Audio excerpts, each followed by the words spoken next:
Mackenzie's dad, Mike, when I was 20 years old, and wanted to be a makeup artist.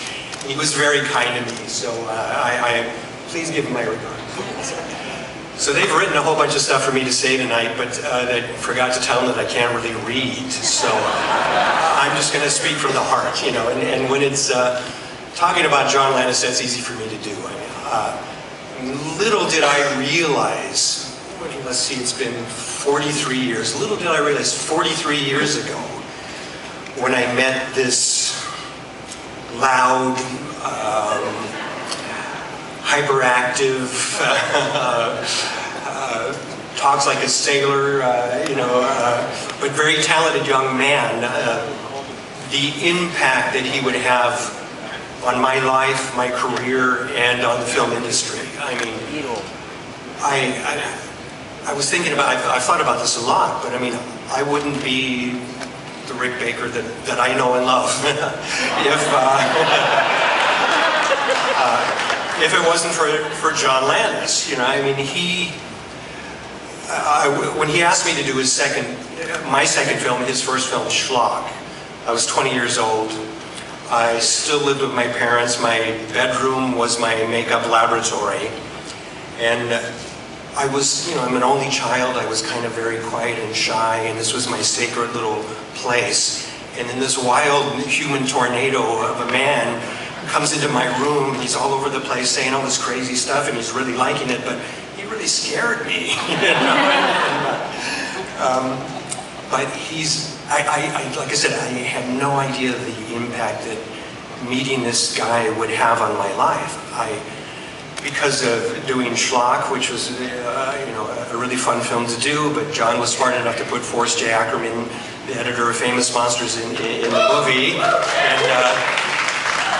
and because of that, Forry did a nice article on Schlock. He ended up doing an article on me, and Famous Monsters of Filmland, that was my magazine. I mean, that's where I read about my heroes, Jack Pierce and Dick Smith and John Chambers and all that stuff, and I was in that magazine. I mean, that was the coolest thing ever, you know. And then he asked me to do American Werewolf in London, and because of that, I won. Yeah, it's a good movie. It still holds up quite well.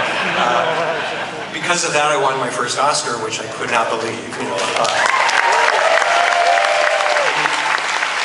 Because of American Werewolf, Michael Jackson called John to do Thriller, and you know, so I got to work on the Thriller video, which was such an amazing thing to do, and got to know Michael, and Michael actually dedicated a song to me on one of his last CD, which I thought was very cool, and you know, John was the first person to tell me, you know, there's this like Italian producer that's going to do a remake of King Kong, and I was going, oh my God, they're going to get some idiot and put him in a gorilla suit, you know?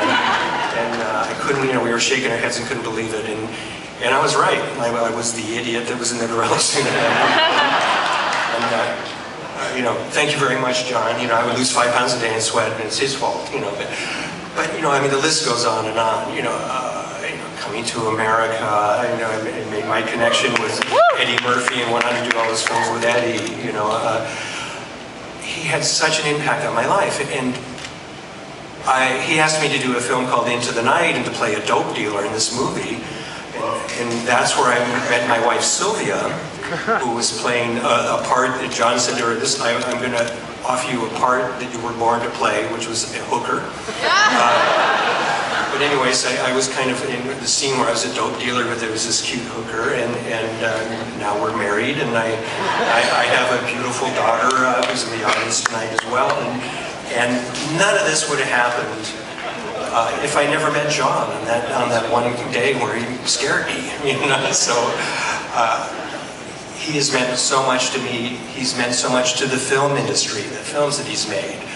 You know, I mean, he created genres. You know, Animal House created basically the teen movie. You know, the gross out teen movie. You know, American Werewolf with a combination of horror and comedy. You know, it hadn't been done like that, and it's still a great film. It holds up great today.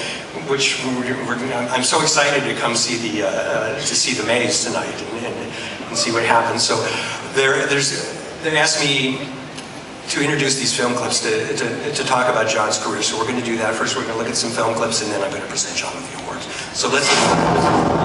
It's a full mode.